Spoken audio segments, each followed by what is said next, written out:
Fourth constitutional amendment act 1960। आइए इसे एक स्टोरी के फॉर्म में समझते हैं।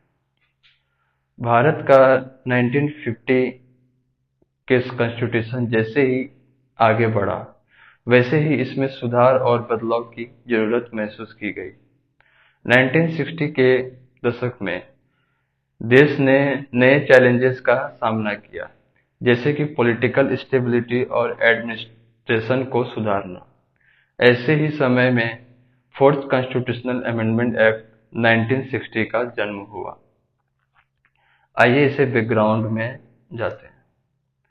1960 तक भारत की राजनीति काफी बदल चुकी थी।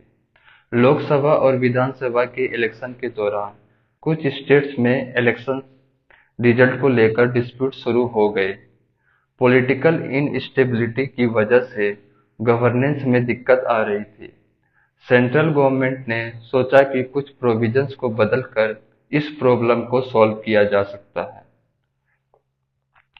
सरकार ने महसूस किया कि अगर कुछ ऐसे प्रोविजंस नहीं लाए गए तो इलेक्शन के दौरान आने वाली समस्याएं का समाधान नहीं होगा। इसलिए फोर्थ अमेंडमेंट के जरिए कुछ इम्पोर्टेंट चेंजेस किए गए, जो पॉलिटिकल स्टेबिलिटी और गवर्नेंस को इम्प्रूव करने में मददगार साबित हुई। अब बात करते हैं अमेंडमेंट के की फीचर्स की। आर्टिकल 83 क्लॉज 2 में इस अमेंडमेंट ने लोकसभा और विधानसभा के टेन्यूर को क्लियर किया।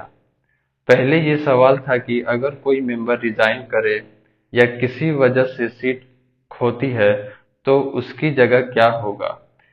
इससे स्टेबिलिटी आई। Disqualification provisions. इस अमेंडमेंट के तहत कुछ नए डिस्क्वालिफिकेशन ग्राउंड डिफाइन किए गए, जैसे उन लोगों को इलेक्शन लड़ने से रोका गया और जो करप्शन या क्रिमिनल चार्जेस में हैं। Parliamentary privileges. इसमें पार्लियामेंट्स के मेंबर के लिए कुछ प्रिविलेजेस और इम्यूनिटीज को डिफाइन किया गया, जिससे वो अपने काम करने में इंडिपेंडेंट से काम कर सके। इलेक्शन को कंडक्ट कराने की अधिकार। इस अमेंडमेंट ने स्टेट इलेक्शन कमीशन को स्टेट लेवल इलेक्शन कंडक्ट करने का अधिकार दिया, जिससे कि इलेक्शन प्रोसेस को और ट्रांसपेरेंट और अकाउंटेबल बनाया जा सके। आइए एग्जांपल देखते हैं। Election stability. 1962 के लोकसभा इलेक्शन के दौरान फोर्थ अमेंडमेंट के प्रोविजन के चलते इलेक्शन को कंडक्ट करने में आसानी हुई। इलेक्शन कमीशन ने इफेक्टिव कंट्रोल एस्टेब्लिश किया, जिससे इलेक्शन के दौरान किसी भी प्रकार की माल प्रैक्टिसेस को रोका जा सके। Political accountability. फोर्थ अमेंडमेंट के बाद अगर किसी कैंडिडेट पर क्रिमिनल चार्जेस लगे तो उन्हें इलेक्शन से डिस्क्वालीफाई किया जा सकता था। जैसे अगर कोई पॉलिटिशियंस किसी सीरियस केस में शामिल होता तो उन्हें इलेक्शन लड़ने से का मौका नहीं मिलता, जिससे पब्लिक ट्रस्ट बना रहता। आइए पॉजिटिव इम्पैक्ट की बात करते हैं। Political stability. इस अमेंडमेंट ने पॉलिटिकल स्टेबिलिटी को प्रमोट किया, जिससे गवर्नेंस में सुधार आई।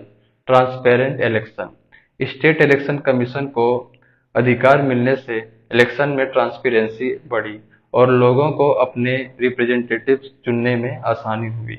अकाउंटेबिलिटी। डिस्क्वालिफिकेशन प्रोविजन से पॉलिटिशियंस को ज्यादा अकाउंटेबल बनाया गया, जिससे उन्हें अपने एक्शन का जवाब देना पड़ा।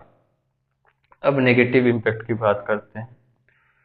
Political manipulation. कुछ स्टेट्स में ये प्रोविजन पॉलिटिकल मैनिपुलेशन के लिए इस्तेमाल किए गए, जिससे असली मकसद खत्म हो गया। कॉम्प्लेक्सिटी। इलेक्शन के लिए नए प्रोविजन और रूल्स को समझना आम लोगों के लिए कठिन हो गया, जिससे पार्टिसिपेशन थोड़ी कम हुई। अब बात करते हैं कंक्लूजन की। इस अमेंडमेंट ने पॉलिटिकल लैंडस्केप को सुधारने की कोशिश की और सरकार को स्टेबिलिटी देने का एक नया रास्ता दिखाया।